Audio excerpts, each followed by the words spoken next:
In March 1947, Earl Louis Mountbatten and his wife Edwina arrive in New Delhi. The great-grandson of Queen Victoria and second cousin to George VI, Mountbatten brings a regal presence to the drama of India's independence. As the last viceroy, he bears responsibility for India's fate. 2nd of April, 1947. I have now completed my first week in office. I should like to be able to paint an encouraging picture of my first impressions, but feel it would be misleading if I did so. The scene here is one of unrelieved gloom. At this early stage, I can see little common ground on which to build any agreed solution for the future of India. The only conclusion I have been able to come to is that unless I act quickly, I may well find the real beginnings of a civil war on my hands.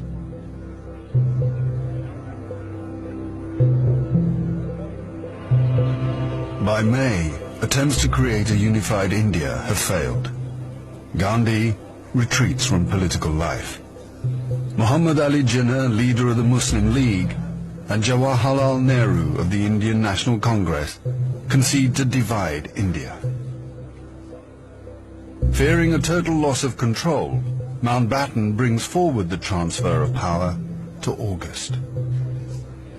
Two nations will be created by partition, a secular India and a new homeland for India's Muslims, Pakistan. Nehru addresses the people of India. Long years ago, we made a tryst with destiny, and now the time comes when we shall redeem our pledge. At the stroke of the midnight hour, when the world sleeps, India will awake to life and freedom.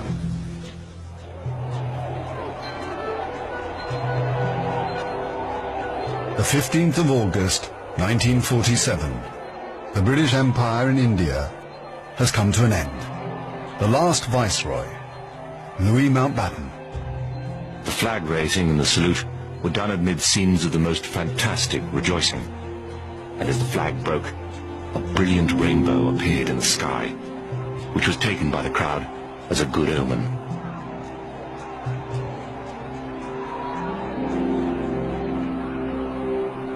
Qasim Muhammad. On the 15th of August came freedom.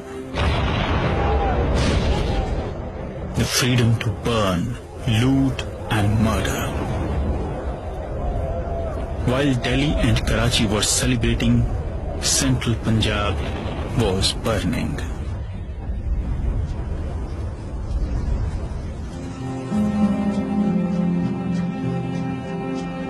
Between August 1947 and March 1948, 4.5 million Hindus and Sikhs are forced to migrate from Pakistan to India. 6 million Muslims must move in the opposite direction. Britons and Indians witness the bloodshed. Shahid Ahmed. It is a battleground. People have gone mad. Trains to Pakistan are being looted and occupants slaughtered. We all knew that carnage was in the offing. So did Mountbatten. The British Empire, which tried to build India over centuries, can never live down this great tragedy.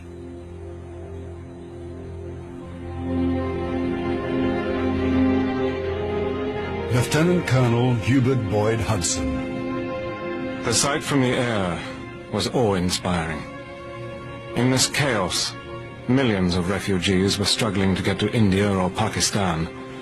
Thousands of others were doing their best to prevent them, murdering them by the hundred. But death is nothing. There are things more terrible than death.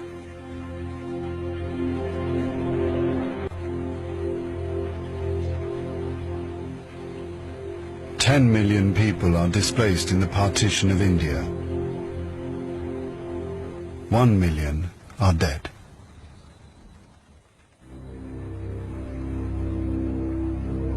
By the summer of 1948, most of the British have left. Hubert Boyd Hudson has been in India for 15 years. India is full of ghosts. Houses I have lived in, now inhabited by Indians, remind me of the days which will never come again. When the Viceroy drove past with a cavalry escort in red coats, I have seen the greatness of the British in India, but now it is all ended, and we are the last to leave, the few who are trying to tidy up the mess which the sudden splitting of an old empire has caused. Britain has lost its greatest imperial possession.